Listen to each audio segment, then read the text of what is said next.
गीता 18 के श्लोक नंबर 62 में भगवान स्वयं कह रहे हैं कि अर्जुन उस परमेश्वर की शरण में जा जिसकी कृपा से परम शांति व शाश्वत स्थान अर्थात सतलोक को प्राप्त होगा।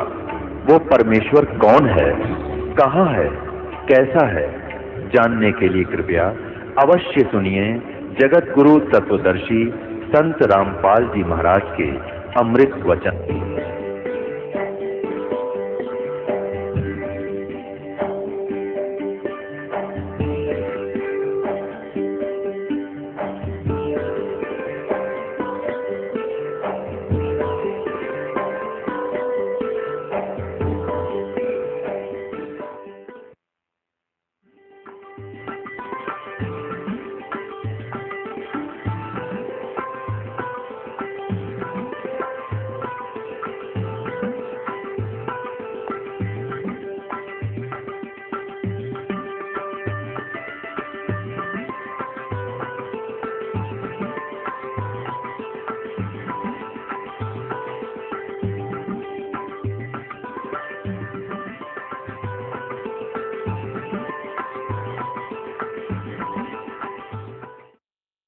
ये हमारे देवता दो भाइयों का झगड़ा हो जा तो सभ्य व्यक्ति उनका बीच बचावा करा कर कहीं लड़के ना मर जा, अरे ये देवता फूल बरसाओ मरो लड़के हैं और जाओ खत्म है तेरा गजब भैया। इन इतिहासों को पढ़ते थे हम। अब ये काल आ गया इनके बीच में सतम डाल दिया इनके पिता ने पिल्लर तेजों में बहुत, इसके और छोर को खोजने लगे, इन कुछ नहीं पाया, ब्रह्मा ने झूठ बोल दिया। ये कथा आप सुनते रहते हो। इसलिए इनके बीच में आ गया और फिर इनको क्या हिदायत देता है कि तुम भगवान नहीं हो, तुमने अपने आप को भगवान मान लिया। ये देखिएगा, ये देखिएगा शिवपुराण 17 पृष्ठ पर हम आगे विद्वेश्वर संहिता है। ये विद्वेश्वर संहिता भाग 1 का अध्याय 9। अब यहाँ निंदिकेश्वर फिर बोले कि इस प्रकार जब वो दोनों नरम हो गए, भगवान ने नरम हुए ब्रह्मा विष्णु पर अनुग्रह करके क्या बताया, उन दोनों की अज्ञानता और वैर को दूर करने के अर्थ दोनों से कहा कि मेरे सकल और निष्कल दो भेद से दो रूप है परंतु और ईश्वर नहीं। इस कारण से दोनों उनके दो रूप नहीं हो सकते। पहला सतम रूप है और पीछे मूर्तिमान रूप धारण किया, इसमें ब्रह्म निष्कल और इस रूप गुण सगुण मेरे दोनों रूप से दो दूसरे के किसी के नहीं। अब इनसे क्या कहा, इस कारण से तुम दोनों को अथवा दूसरों को इस तव की प्राप्ति नहीं हो सकती।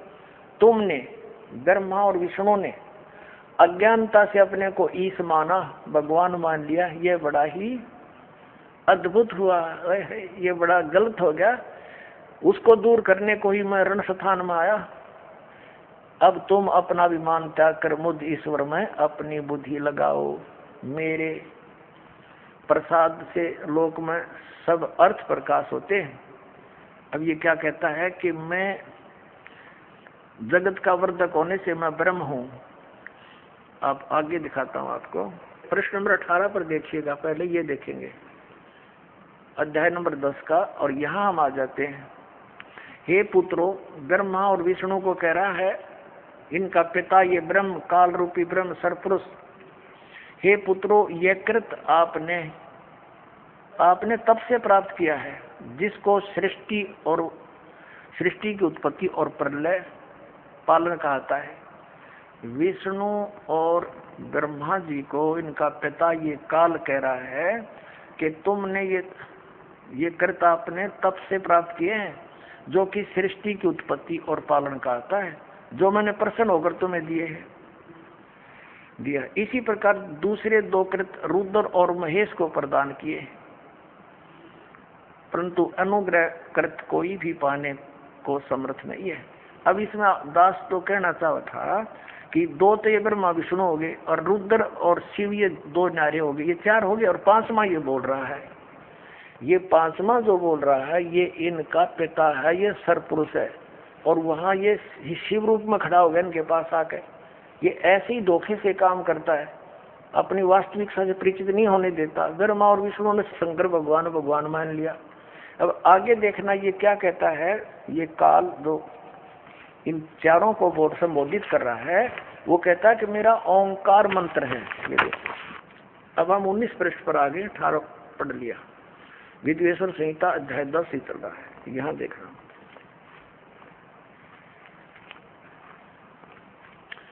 यहाँ इस कारण कि उस ज्ञान की सिद्धि के निमित्त ओंकार नामक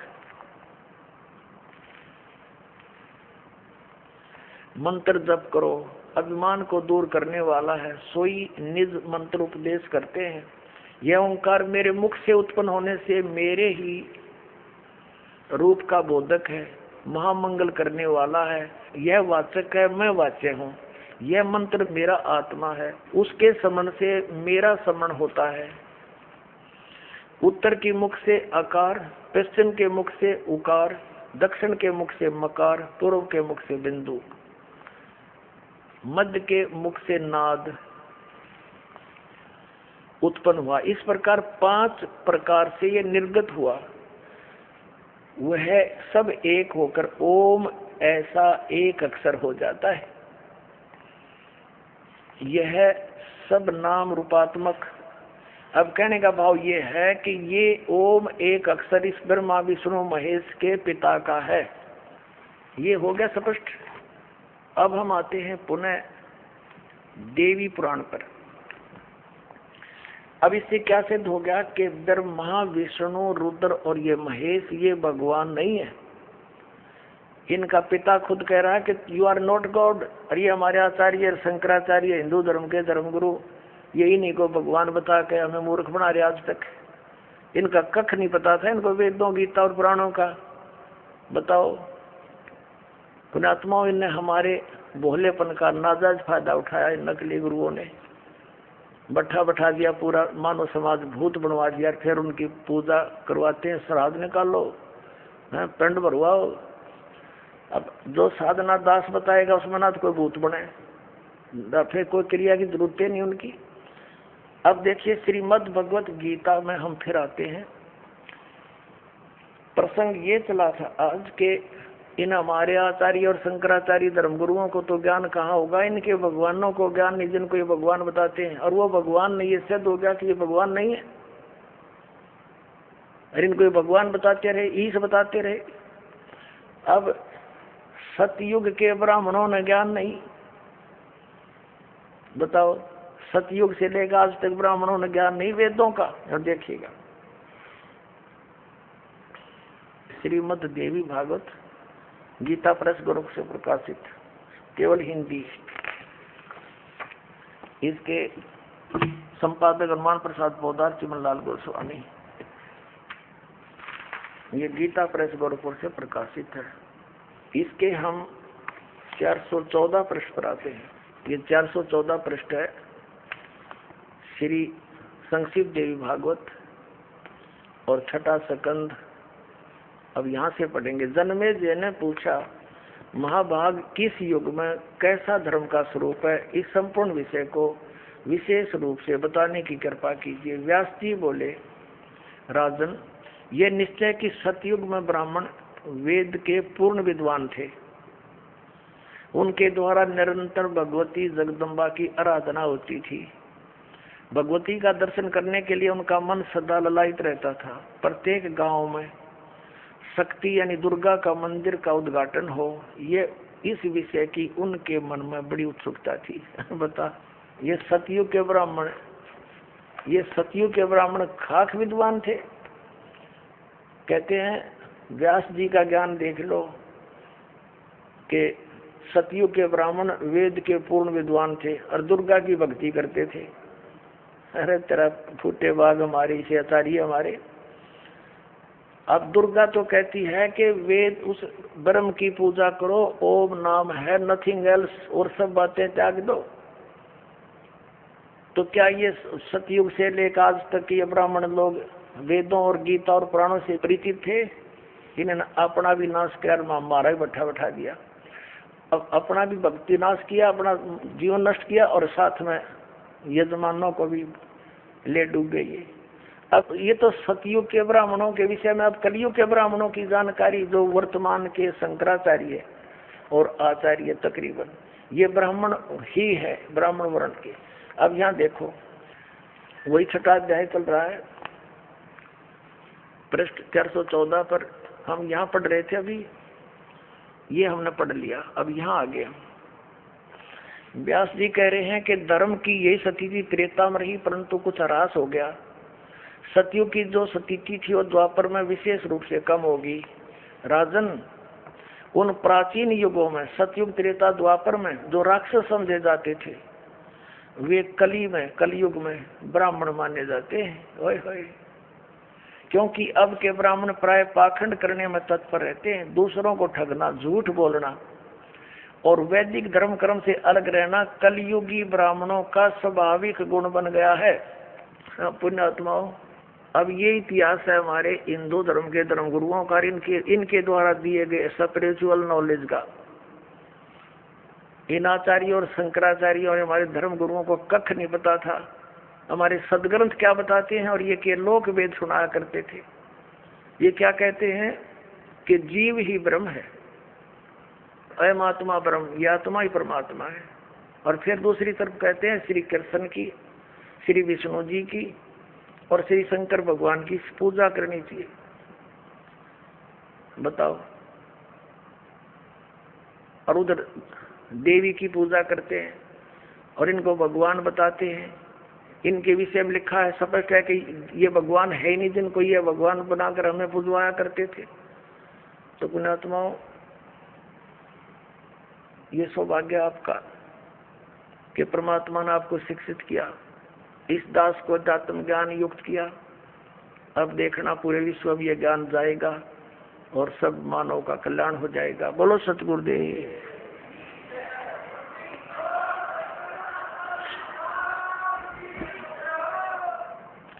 परम पिता परमात्मा पूर्ण ब्रह्म सर्व सृष्टि रचनहार कबीर परमेश्वर जी की असीम कृपा से आप पुण्यात्मा सत्संग सुनने के लिए उपस्थित हुए।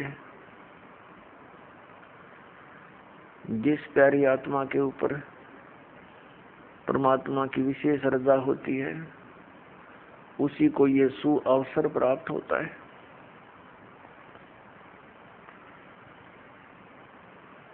मानव जीवन बहुत ही पुण्यात्माओं को प्राप्त होता है। बहुत ही पुण्यकर्मी प्राणियों को मानव शरीर प्राप्त होता है। उससे भी पुण्यकर्मी प्राणी वे हैं जो परमात्मा की तलाश में, खोज में लगे हैं। और उनसे भी पुण्यात्मा वो प्राणी हैं जिनको सतगुरु मिल गए। तो पुण्यात्माओं, आप उन तीसरे नंबर की,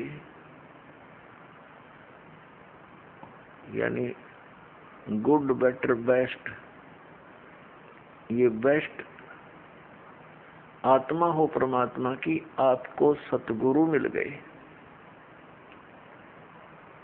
अब आपका ये अंतिम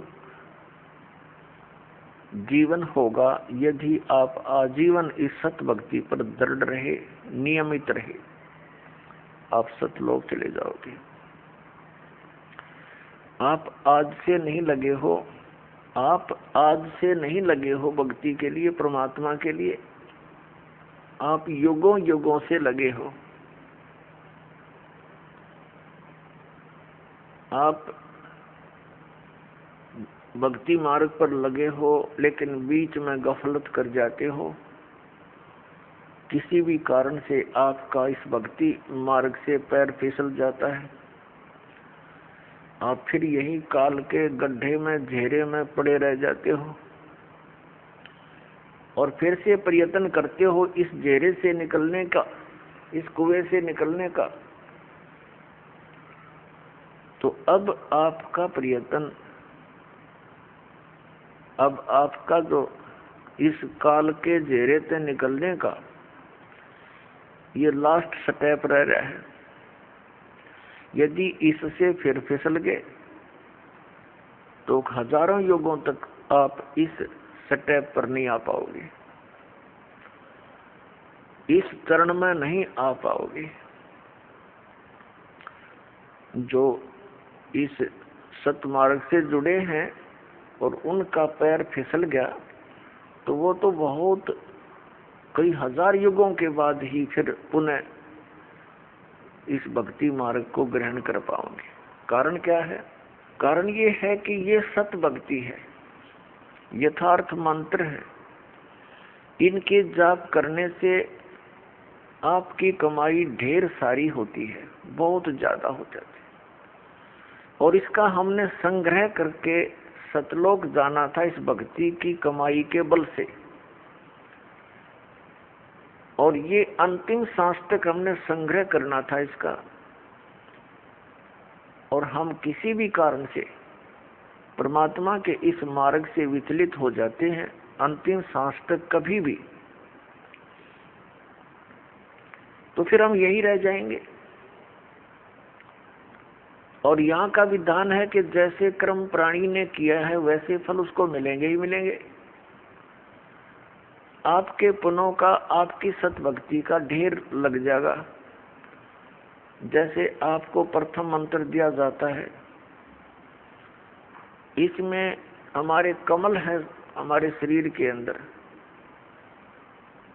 ये चक्कर बने हुए हैं। चक्कर जैसे एक मूल चक्र है, फिर स्वादिष्ठान चक्र है जिसको संतों ने स्वाद चक्र बोला है, और फिर नाभि चक्र है, नाभि कमल भी कहते हैं, मूल कमल भी कहते हैं, अधिष्ठान कमल भी कहते हैं। चक्कर कहो कमल कहो, संतों ने उसे कमल बोला है, योगियों ने चक्र बोला है। फिर हृदय कमल यानी हृदय चक्र है, फिर कंठ कमल है यानी कंठ वाला चक्र है, और फिर त्रिकुटी कमल है। तो इस प्रकार हमारे शरीर में ये जितने भी कमल चक्र हैं, इन पे एक एक देवता का अधिपत्य है। मूल चक्र के ऊपर, मूल कमल के ऊपर गणेश जी का बैरियर है। ये समझ लो ये बैरियर है, अपने हम निज धाम जाना है, ये बैरियर है। प्रथम बैरियर है मूल कमल, और दूसरा बैरियर है स्वादिष्ठान कमल यानी चक्र, स्वाद चक्र, और तीसरा बैरियर है ये नाभि चक्र, नाभि कमल। तो मूल कमल पर गणेश जी वहां के मुखिया हैं, और स्वादिष्ठान चक्र रूपी बैरियर के ऊपर श्री ब्रह्मा जी का राज्य है, सत्ता है, और नाभि कमल पर विष्णु जी और लक्ष्मी जी, ये इनके साथ ही है। तो परिवार है इनका। ब्रह्मा जी के साथ उनकी पत्नी सावित्री है, और फिर हृदय कमल पर भगवान शिव और पार्वती यहाँ के ये अधिकारी हैं, और कंठ कमल में श्री दुर्गा जी। तो इस प्रकार हमने कंठ कमल तक जितने भी ये बैरियर हैं, इनसे पार होने के लिए आपको ये मंत्र दे रखे हैं, प्रथम मंत्र। तो इनकी भक्ति कमाई करके आप जब इन बैरियरों के पास निकट जाओगे तो आपके बैरियर का मार्ग साफ मिलेगा, और आपकी जो कमाई आपने प्रथम मंत्र में इन देवों की जो मजदूरी की है, साधना की है, ये आप वहां इनका टैक्स देते हुए चलोगे। इस प्रकार हमने सतलोक जाने में ये सहयोगी होते यदि हम इस भक्ति पर लगे रहे अंतिम सांस तक। और यदि हम इनसे फिसल गए भक्ति मार्ग से, तो फिर क्या होगा? आप जी ने जो गणेश जी के सत्र की साधना मंत्र जाप किया जो आपको दिया जाता है, तो उस कमाई को आप श्री गणेश जी के लोक में प्राप्त करोगे, वहां गण बन जाओगे। और जब आपके इस मंत्र की कमाई खत्म हो जाएगी उस लोक में, उसके बाद आप फिर श्री ब्रह्मा जी के लोक में जाओगे, क्योंकि आपने वो भी नाम जाप कर रखा, उसकी कमाई बहुत घनी बनी हुई है। तो वहां आप अपनी पूंजी को नष्ट करोगे देवता बनकर। उसके बाद फिर आप जाओगे श्री विष्णु जी के लोक में, क्योंकि उस नाम की भी जाप की कमाई आपने कर रखी है। और फिर वहां आपके उस नाम की जाप की कमाई समाप्त हो जाएगी, भक्ति कमाई, वो धन, तो आपको फिर वहां से निकाल दिया जाएगा। फिर आप भगवान शिव के लोक में जाओगे, और इसी प्रकार वहां भी आपके पुण्य समाप्त होने पर, भक्ति के इस जो भगवान शंकर के सत्र का नाम आपको दे रखा है उसकी कमाई नष्ट होने पर, समाप्त होने पर, फिर आप दुर्गा जी के लोक में जाओगे, और दुर्गा जी के लोक में जाकर के अपनी इस पुण्य कमाई को फिर वहां नष्ट करोगे। तो इस प्रकार आपको ये पृथ्वी पर नहीं आने देगा, क्योंकि आप इतने पुण्य बन जाएंगे आपके, और पृथ्वी पर आए बिना भक्ति मिले नहीं। और भक्ति मिलेगी इस कलयुग के अंदर, सतयुग त्रेता द्वापर में आप इस भक्ति को नहीं करते, क्योंकि आप स्वयं ही जो साधना कर रहे होते उसे आपको लगता होता है कि हम बहुत सुखी हैं। और फिर आपको जो सतनाम दे रखा है, जो 2 अक्षर का, जिसमें एक ओम मंत्र है, ये ब्रह्म का। पुण्यात्माओं, एक ही जड़ी होती है, उसके प्रयोग की विधि में अंतर होने से उसका गुण बदल जाता है। तो यही समझ लेना कि जो मंत्र आपको प्रथम मंत्र में दिए हैं, वहां उस विधि से जाप करने से उसका गुण वही है। अब इस मंत्र में जो सतनाम बनाकर आपको दिया है, इसकी साधना करने से, इस विधि से इसका गुण अन्य होता, लाभ भिन्न होता है। कई बोली आत्मा, क्योंकि हम युगों युगों से अज्ञान से परिपूर्ण है, अब ये तत्व ज्ञान प्राप्त हुआ है तो हम वकील बन जाते हैं उस अज्ञान आधार से। तो उसमें आप जी ने ये सोचना चाहिए, यदि हम विद्वान होते तो हमें ये ज्ञान पहले ही प्राप्त होता। आप विद्वान नहीं, बुद्धिमान अवश्य, लेकिन उस बुद्धि का दुरुपयोग करके आप भगवान से दूर हो जाओगे। इस दास ने जो मार्गदर्शन किया है ये गॉड गिवन है, ये किसी डूम बाट के गीत नहीं है। तो इसके अंदर आप जी ने बिल्कुल सोचना बंद कर देना चाहिए। उपदेश लेने के बाद, उपदेश लेने से पहले आप बिल्कुल वकील बने रहो, खूब अच्छी तरह निरीक्षण करो हर एक बात का, और तब दीक्षा ग्रहण करो। दीक्षा ग्रहण करके अब यदि गुरु जी के वचनों में आपको अविश्वास होता है तो आपका नाम खंडित हो जाता है, भगवान से दूर हो जाते हो। इसलिए दास सबसे पहले आपको ज्ञान ग्रहण करने के लिए पुस्तकें देता है, सीडी बना रखी है, ये सुनो, देखो, मिलाओ दूसरे संतों से, और जब आपको संतुष्टि हो जाए कि ये मार्ग फाइनल है, सही है, तो दीक्षा लो, अन्यथा मत लो। तो जो दास फिर आपको जो भी ज्ञान दे, आप एक अच्छे विद्यार्थी की तरह निसंशय होकर सुनो, श्रद्धा से सुनो, ब्लाइंड फेथ करके सुनो। पुण्यात्माओं, श्रद्धालु हमेशा अपने गुरुजी के वचन पर अंधविश्वास करता है और वही सफल होता है। लेकिन इस गुण का इन नकली गुरुओं ने दुरुपयोग कर लिया। जितने भी आप देखते हो ये संत और इनके पास गए हुए ड्योटी कितने समर्पित हैं। वो गुरुजी जो भी ज्ञान बताते हैं शिरोधार्य होता है। उनके विषय में कोई कहता है, जैसे तत्व ज्ञान के आधार से हमारे भक्त अन्य संतों के शिष्यों को बताते हैं कि आपकी साधना ठीक नहीं, आपके गुरुजी के पास मोक्ष मार्ग नहीं, तो वो बहुत दुखी हो जाते हैं और कहते हैं आप मेरे गुरुजी के बारे में कुछ ना बोलो। तो पुण्यात्माओं, वो ड्यूटी तो सही है, उनका आस्था होनी ही चाहिए, लेकिन वो नकली गुरुओं के पास वो श्रद्धा बनाए बैठे। अब जैसे आम के पौधे को बीज कर यदि कोई ये आस्था लगाए बैठा है कि मैं आम खाऊंगा, इसके आम लगेंगे बड़ा होकर, तो वो बिल्कुल सही है, उसका बिल्कुल सही उद्देश्य है और ठीक उसकी क्रिया है। और यदि बबूल का पेड़ पौधा बो करके और वो ये कहता है कि ये बड़ा होगा, इसके आम लगेंगे,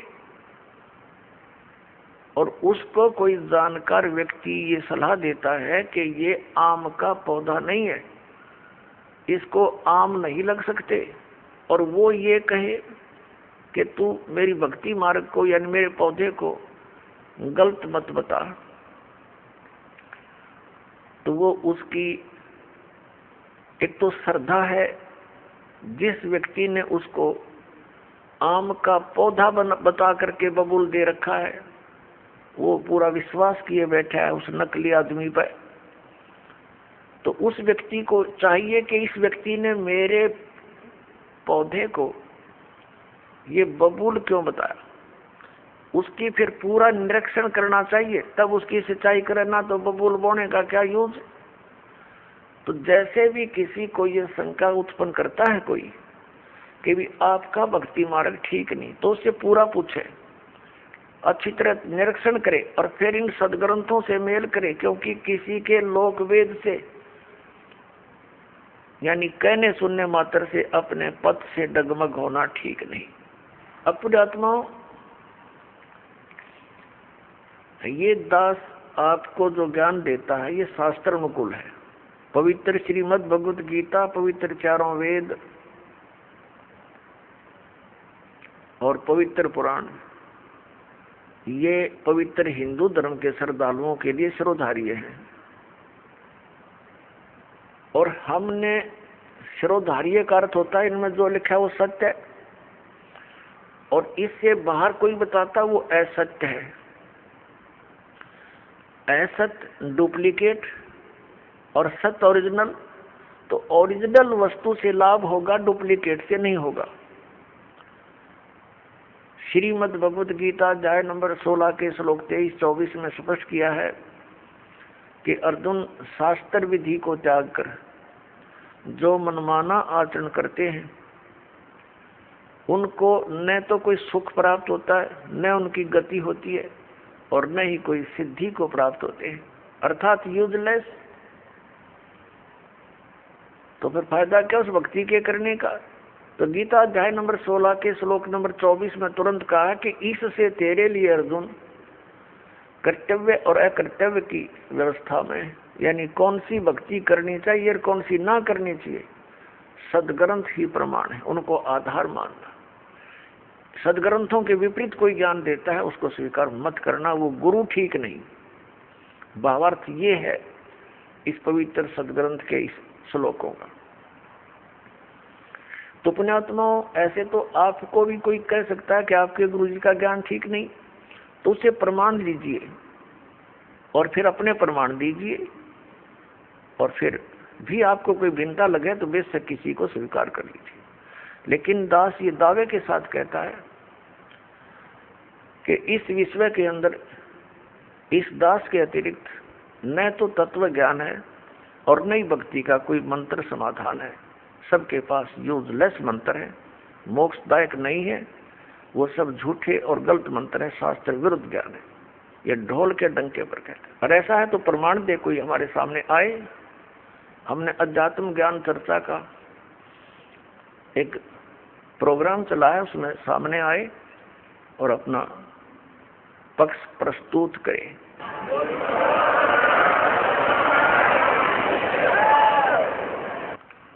तो दास जो आपको कहना चाह रहा है वो इस विषय में है कि जो भक्ति आप करते हो और जो साधना ये दास बताता है उसके ऊपर आपको अविश्वास नहीं होना चाहिए, विशेषकर उपदेश प्राप्त करने के बाद। अगर फिर भी वो कोई अग्रम मग्रम करता, वो चातुर प्राणी है, उसने 1, 2, 4, 20 हजार 2000 को मूर्ख बना रखा होगा, वो गुरु पद प्राप्त कर चुका है, उन औरों को अभी उलझाना ही चाहता है। अन्यथा इतने प्रमाण देखकर तो मूढ़मती भी इंसान समझ जाता है कि ये संत क्या बताना चाहता है। तो कहने का दास का तात्पर्य ये है कि जब आप उपदेशी हो जाओ, उसके बाद आप दास के वचन सुनो और उनको फाइनल मानो। उपदेश लेने से पहले आप पूरी तर्क वितर्क करो अपने माइंड से, एक दूसरे के साथ करो कि ये कैसे लिखा है, ये ऐसे लिखा, फिर प्रमाण देखो। हमने तो अध्याय और उनके पृष्ठ नंबर और अध्याय नंबर, उनके श्लोक नंबर दे रखे हैं, आपके प्रमाणित ग्रंथ होंगे। पुण्यात्माओं, दास अपनी तरफ से एक शब्द नहीं बोलता, क्योंकि हम जीव हैं। जीव जो अपनी तरफ से बोलेगा, वो यदि ग्रंथों से परिचित नहीं है तो जीव सतर का ही बोल सकता है। लेकिन दास ने उन सदग्रंथों को पढ़ा है जो गॉड गिवन है, और गॉड गिवन जो विचार हैं वो जीव सतर से बाहर होते हैं। गॉड गिवन परमात्मा दत्त जो ज्ञान है उस पर जीव सोच ही नहीं सकता वहां तक, तो उनको हमने फाइनल ही मानना होगा। दैट्स ऑल, ये समझना। और ये आपको निश्चय हो जाना चाहिए कि दास जो बोलेगा वो सदग्रंथों से ही बोलता है, जो सदग्रंथों में लिखा है, और जिसको हमारे धर्मगुरु समझ नहीं सके, दास उनको समझा रहा है कि इस सदग्रंथ का कहने का तात्पर्य ये है, ये न्यू का न्यू लिखा हुआ है, एज इट इज रिटन है, जो का तो लिखा हुआ है, और उसको हमारे धर्मगुरु समझ नहीं सके। बस इतनी सी बात है। अब धर्मगुरु कौन होता है? जो धार्मिकता और सदग्रंथों का ज्ञान दे, और जो सदग्रंथों के विपरीत ज्ञान देता है और आपस में लड़ा के मारता है, वो ना धर्म गुरु है ना उसके धार्मिकता आसपास है, वो तो एक राक्षस व्यक्ति है। पीछे आप देखते आए हो, हिंदुओं के गुरु मुसलमानों के साथ लड़ाते हैं, मुसलमानों के गुरु हिंदुओं के साथ लड़ाई करवाते हैं अपने उल्लू सीधा करने के लिए, और वो हमें मूर्ख बनाते रहे। अब हम देखेंगे अपने सदग्रंथों को, और सदग्रंथों में वर्णित विधि है, उससे हम मोक्ष प्राप्ति करेंगे। तो दास आपको बता रहा था कि जो मंत्र आपको दिए जाते हैं, ये आपको यहाँ प्रयोग नहीं करने चाहिए थे।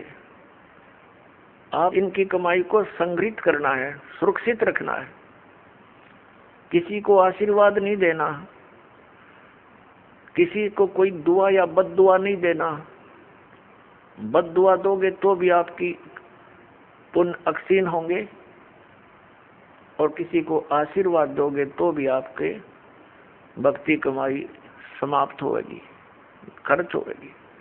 अब जैसे कोई एक पहिए से, एक टायर से हवा और दूसरे टायर में भरे, वो कितना बुद्धिमान है, दोनों कंडम वो युद्ध है इसका। ये बुद्धिमान व्यक्ति ऐसे काम करता है, उसको सलाह देगा, भाई यहाँ से जाइए, वहाँ आगे एक हवा भरने का यंत्र है, आप वहां से हवा भराइए, दोनों का काम चले। तो इस प्रकार हम अगर आशीर्वाद दे देते हैं तो हमारी पूंजी नष्ट हो जाती है, भक्ति। अब ना उसको लाभ, उसको थोड़ा सा लाभ उसको होगा, और आप यहीं रह गए, दोनों चौड़ चपट, क्या फायदा। तो इस प्रकार हमने अपने बच्चों को, भाई बहन, माता पिता, सबको, संबंधित जितने मित्र हैं, या वैसे भी कोई, एक सद्भावना पूर्वक सबसे प्रार्थना करनी चाहिए कि आप भी दीक्षा लो और अपनी हवा आप भरो। जैसे एक पंप दे दिया जाता है साइकिल में हवा भरने का, तो सब ले लो पंप और अपनी भरो हवा, जब जरूरत पड़े फुल करो, चलो गाड़ी पर, सवारी पर। तो कहने का भाव ये है कि इसी प्रकार ये गुरुदेव जी से दीक्षा लेकर के आप स्वयं अपनी भक्ति मंत्र के जाप साधना के द्वारा अपने टायर में हवा स्वयं भरो और फिर चलो। तो इस प्रकार आप जी ने अब ना किसी को आशीर्वाद देना है, ना किसी को बद्दुआ देनी है, दोनों में हमें हानि है। पहले क्या था, इस काल का जाल है। आप देखते हो बुजुर्ग बड़े छोटों को आशीर्वाद देते हैं।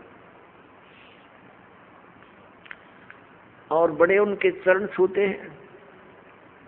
क्योंकि पहले जो एक आपने देखा होगा एक पाग सिस्टम है, पाग, जैसे पिता की मृत्यु के उपरांत बड़े पुत्र को एक पाग बांधी जाती थी, पगड़ी,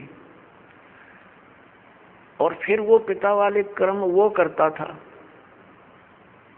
आप पिछला इतिहास देखिएगा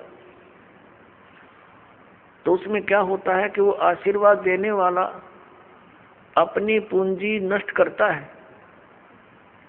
और उनको आशीर्वाद देता है। जैसे आपने देखा होगा एक पुत्र वधू अपनी सास के पैर दबाती है या किसी और बड़ी बूढ़ी के उसके पास बैठी है उसके पैर छूती है, वो उसको दुआ देती है, पुत्रवती हो, तेरे बेटे हो, पुतों फड़िए दूध दो नहाइए, इस तरह के देते हैं। तो वो बुढ़िया के पास जो चौनी थी वह तो पुत्र वधू को दे दी, आप खाली होगी, आगे चार्जर है ही नहीं। तो इस प्रकार हमने अपनी इस भक्ति को बर्बाद नहीं करना है, ना किसी पुत्र वधू को आशीर्वाद देना है। पुत्र वधू को भी परमात्मा से जोड़ दे, बेटी अपनी कमाई करे और तेरा भी कल्याण हमारा भी कल्याण होगा। अपने आत्माओं, परमात्मा कहते हैं मेर तेर की जेवड़ी युबड़ बंधा संसार, एक कबीरा ना बंधा जो है नाम आधार। जिसने नाम प्राप्त हो गया, परमात्मा को आधार मानकर चल रहा है, वो इस संसार की मेर तेर की जेवड़ी में बंधा नहीं गा। अब हमने देखी है बुढ़िया किस प्रकार आशीर्वाद देती है। जब पुत्र वधू का उसकी अच्छा मेल सा है तो आशीर्वाद दे रही है, तेरे भाई जियो, तेरे भतीजे जियो, और तू बूढ़ सुहागन हो। बूढ़ सुहागन माने मरा इतना तेरा पति नहीं मरा, वरदोस्ता तक सुहागन बनी रहे। और अगले दिन उसकी होगी अनबन, बुढ़िया दे रही है गाल उसने, तेरे भाई मरियो, तेरे भतीजे मरियो, तो रांड होइयो। वो दूना टोटा कर लिया उसने। पहले तो आशीर्वाद देकर खोई, फिर उसने बददुआ देकर भक्ति खोई। तो ये कोई बात हुई? जो दास आपको कह रहा था कि ये भक्ति मार्ग जो अब प्रारंभ हुआ है ये चौथे युग में ही होता है, और ये समय है उसका। पुण्यात्मा, आप जी सुनते आए हो विशेषकर 2-3 वर्षों से कि सन 2012 में प्रलय होएगी। अब वो प्रलय का अर्थ कैसे लगाकर पेश करते हैं कि पृथ्वी पर सर्वनाश हो जाएगा। ये वो प्रलय नहीं होगी, ये अधर्म की प्रलय होगी। अधर्म का सर्वनाश होगा, अज्ञान की प्रलय होगी और ज्ञान का विकास होगा। ये वो प्रलय अब सन 2012 में होगी।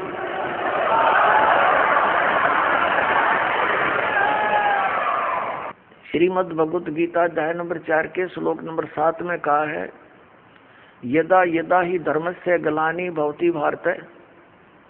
जब जब धर्म के अंदर नफरत पैदा हो जाती है, अधर्म बढ़ जाता है, धर्म का नाश हो जाता है, तो काल भगवान कहता तब मैं अपने अंश अवतार सृजन करता हूँ, भेजता हूँ। अब पुण्यात्माओं, आप जी को दास बार बार बताता है, हम काल के लोक में रह रहे हैं, सरपुरुष के लोक में, और गीता जी का ज्ञान ये काल भगवान यानी ब्रह्म श्री कृष्ण जी में प्रवेश करके बोल रहा है। ये कहता है कि जब अधर्म बढ़ जाता है और धर्म की हानि होने लगती है तो मैं अपने अंश अवतार भेजता हूँ, जैसे श्री राम श्री कृष्ण रूप में, श्री परशुराम रूप में, और वो अधर्म का नाश करते हैं। और दूसरे परमात्मा कौन है? जो हमारे लिंक में है, जिनसे हम संबंधित हैं।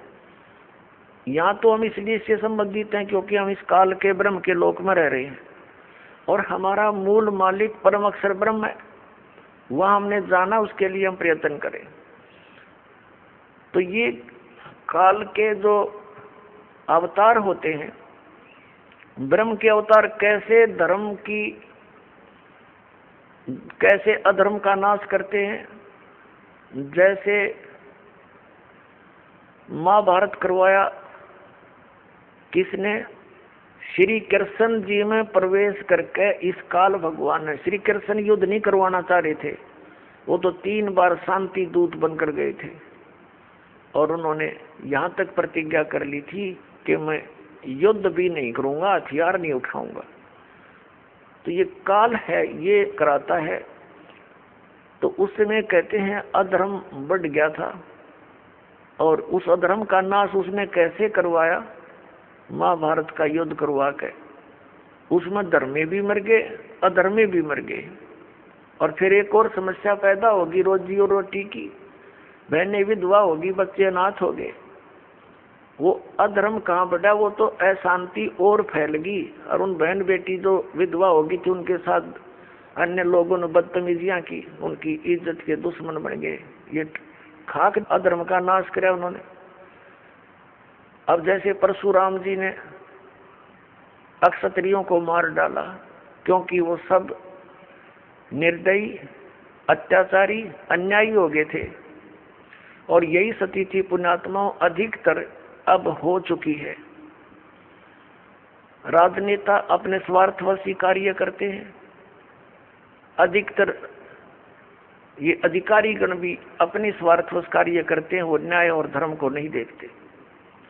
लेकिन परशुराम ने उनका कैसे, जो अधर्म फैला रहे थे उसका नाश कैसे किया?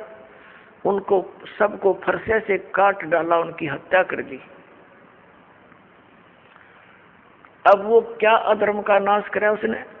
उनकी पत्नियां विधवा हुई, उनके साथ लोगों ने, शेष बचे हुए लोगों ने और ज्यादा पाप किए, अधर्म किए, उनके बच्चे भूखे मर गए।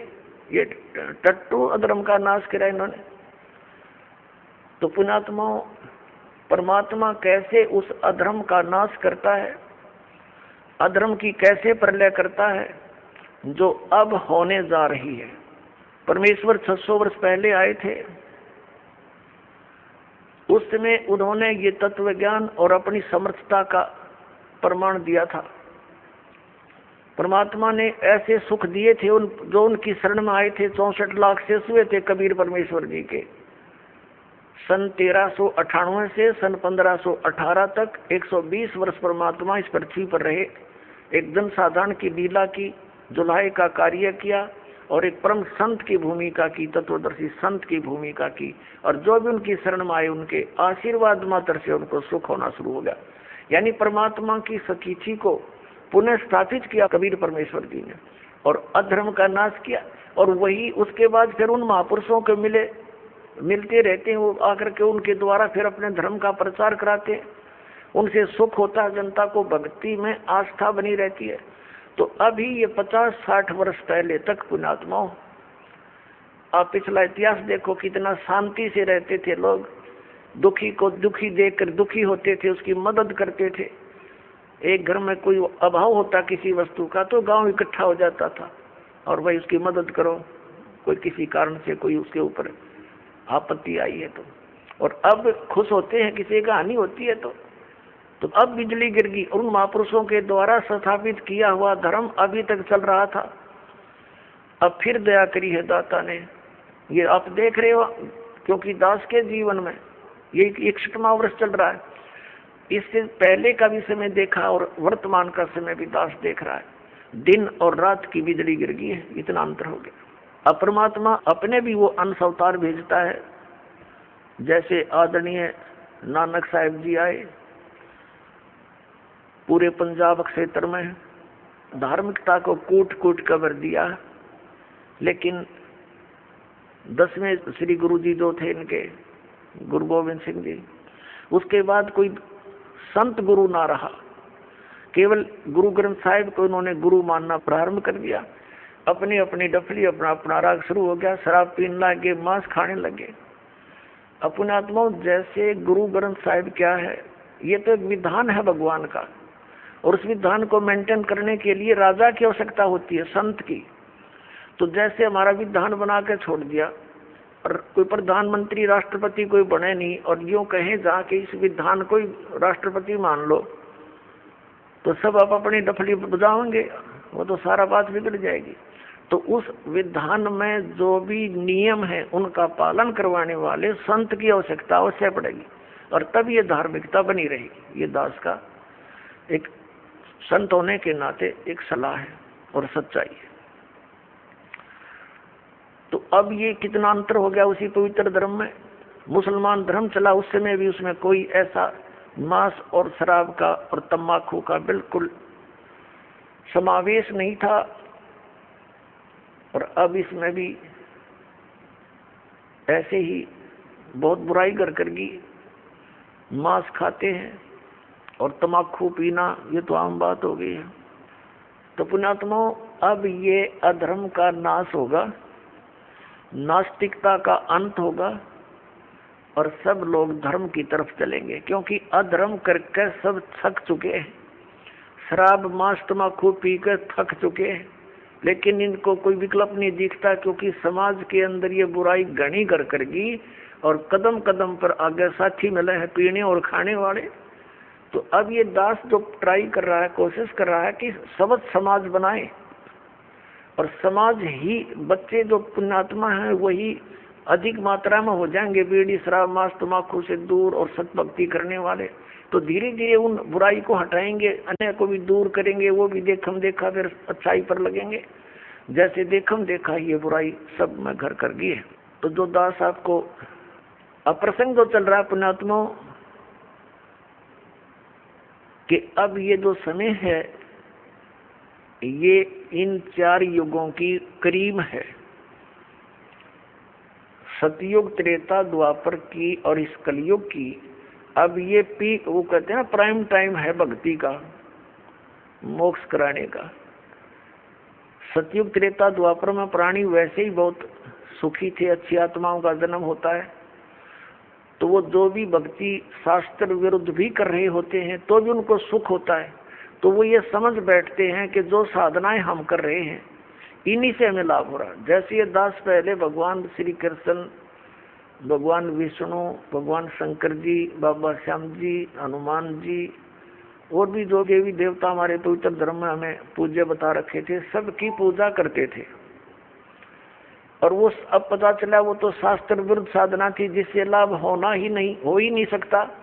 और फिर भी बहुत से ढेर सारे सुख अपने जीवन में हो रहे थे। हम ये सोच बैठे थे कि इन्हीं साधनाओं से हमें लाभ हो रहा है।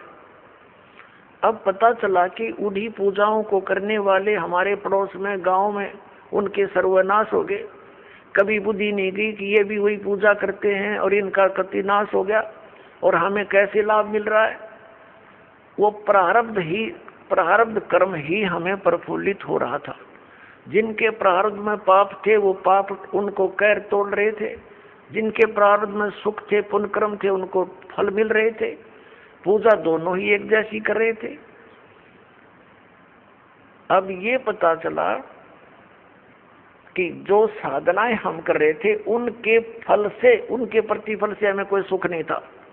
ये हमारे पुण्य संस्कार थे, पिछले जन्म के संग्रहित जो प्रारब्ध बनाकर हमें दिए गए थे, वही प्रफुल्लित हो रहे थे। और एक ऐसे भी देखे हमने जो राम नाम का आसपास भी नहीं, गुट्टी लाओ, सारा दिन बकवाद करें, ताश खेल रहे, कोई राम नाम का जिक्र करे, उसका मजाक करें, और उनके ठाठ हैं, उनकी गाड़ियां चलती हैं, ट्रक चलते हैं, और वो कुछ भी ना करे। तो अब पता चला तत्व ज्ञान की रोशनी में कि वो सर्व उनको प्रारब्ध ही प्राप्त है। आगे उनका भट्ठा बैठेगा एक कदम, जब तक पिछले जन्म की बैटरी चार्ज है इन्वर्टर की। जिस प्रकार इन्वर्टर की बैटरी चार्ज है और फिर चार्जर लगा नहीं रखा, तो वो जब तक उसकी अक्षमता है उसके अंदर वो चलती रहेगी, काम करती रहेगी, और फिर एक ही दम वो सब डाउन होगी बैटरी, सब लाभ बंद हो जाएंगे। ठीक इसी प्रकार जिन पुण्यकर्मी प्राणियों के पिछले पुण्य उनके साथ हैं, आज वो कति सुखी दिखाई देते हैं, और वो भक्ति भी ना करते, वो भक्ति भी नहीं करते, और करते हैं तो शास्त्र विरुद्ध कर रहे हैं। और वो फिर भी सुखी नजर आते हैं, तो उनको ये भ्रम हो चुका है कि हम जो पूजाएं करते हैं ये हमारी इस भक्ति के प्रतिफल में मिल रहे हैं, तो ये उनकी भूल है। इसी प्रकार सतयुग त्रेता द्वापर में सभी प्राणी, वो बहुत पुण्यकर्मी प्राणियों का जन्म उन युगों में होता है, तो उनके पूर्व जन्म के संस्कारों से उन्हें लाभ मिलते रहते हैं। वो सोचते हैं हम सुखी हैं इसी साधना से, तो उनको कोई कहे कि ये पूजा छोड़कर ये करो, वो नहीं मानते। दूसरा कारण उस समय क्या रहा कि उस समय शिक्षा नहीं थी। शिक्षा के अधिकारी केवल एक ब्राह्मण वर्ण के व्यक्ति होते थे, वही पढ़ते थे, वही अपने बच्चों को शिक्षा देते थे आध्यात्मिक ज्ञान की। अध्यात्म संस्कृत के पढ़ने का किसी को अलाउड नहीं करते थे। वैसे पाठशालाओं में पढ़ा जरूर जाता था, लेकिन अध्यात्म मार्ग का ज्ञान उनको नहीं दिया जाता था, ना उनको अधिकार होता था सदग्रंथों को पढ़ने का। जैसा भी वो बताते थे उसी आधार से वो केवल क्रिया ही करते थे। गुरुजी ने जो मार्गदर्शन किया उसी तरह वो क्रियाएं करते रहे। और दूसरा ये था कि उस समय एक वेदों को ही आधार मानकर ज्ञान दिया जाता था, अन्य कोई शास्त्र या कोई विचार कोई व्यक्त नहीं करता था।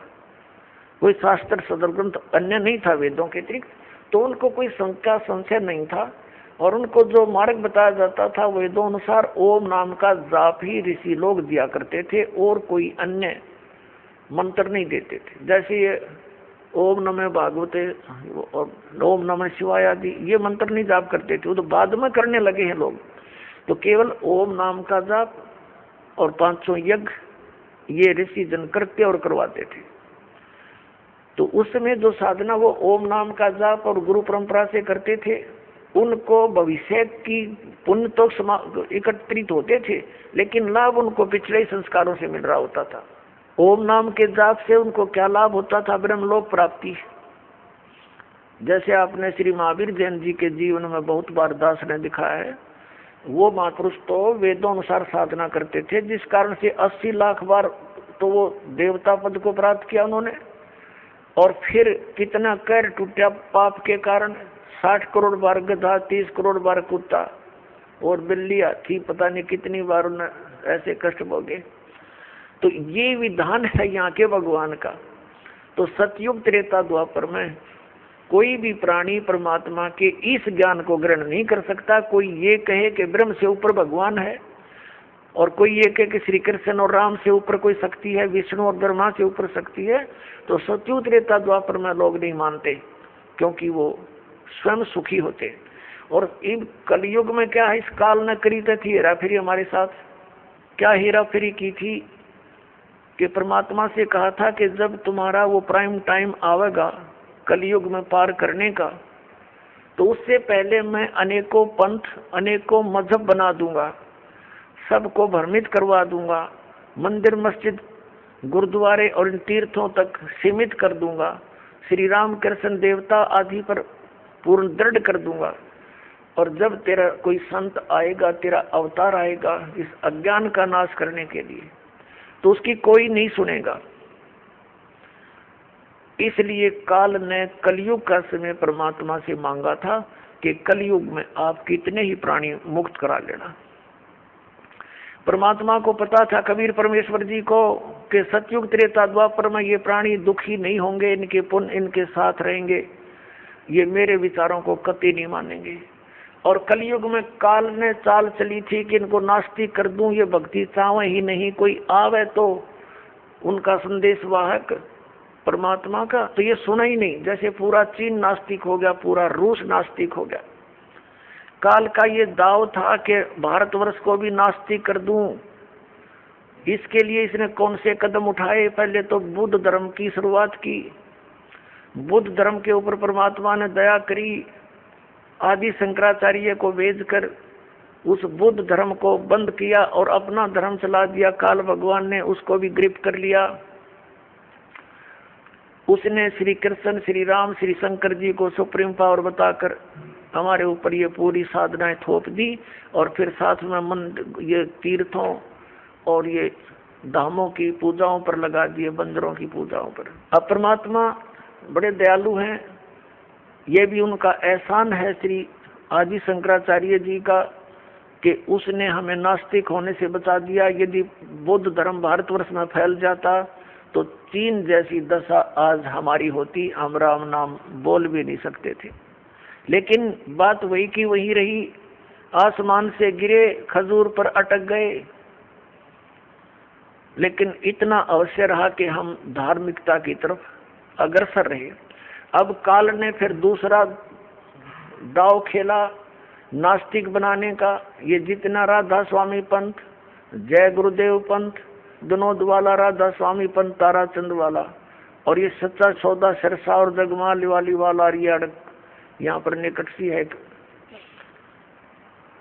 हिसार के पास है गंगुआ, और ये ठाकुर जी, ये कृपाल सिंह जी, ये सारे एक ही कुएं का जल है। श्री शिवजाल जी के विचारों से प्रभावित हैं, उसी के आधार से प्रचार करें। अब ये क्या करते हैं, जैसे अपने हिंदू धर्म के सबके घरों में एक जोत जला करती देसी घी की, ये तो आम देखा होगा आपने। तो इन्होंने राधा स्वामी, धन धन सतगुरु वाला ने, जय गुरुदेव वालों ने, ये ताराचंद वाला ने वह भी बंद करवा दी। नौके ये जोत नहीं जलानी, हमने तो अंदर जोत जलाएंगे। बताओ, वो थोड़ा बहुत हवन यज्ञ का लाभ था, होना था, पुण्य बनना था, वो भी बंद करवा दिया। और इनका ज्ञान आपके पास है, वो कैसे वचन सुनाते हो, सतनाम, वही सतनाम है, वही सतपुरुष, वही सार शब्द, वही सार नाम, वही सचखंड, वही सतलोक, वही राधा स्वामी। ये इनकी अकल देखो। इन ज्ञान तो सब सदग्रंथों से अलग कर दिया। इनकी एक और छुरी है। इनके महापुरुष कहते रहे हैं कि हमने वेदों और गीता को पढ़ने की आवश्यकता नहीं, हमारा ज्ञान तो इनसे आगे का है।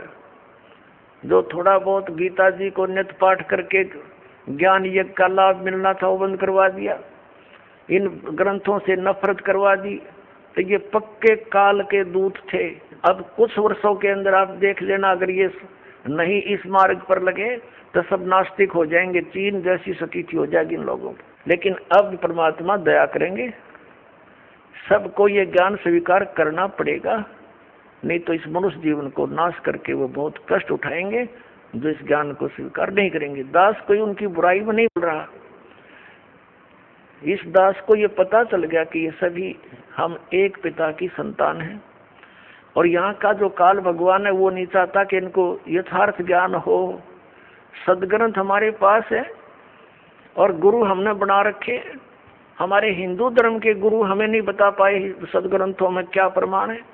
इसके विरुद्ध लोक वेद सुनाकर हमारा बट्ठा बैठा दिया इन्होंने।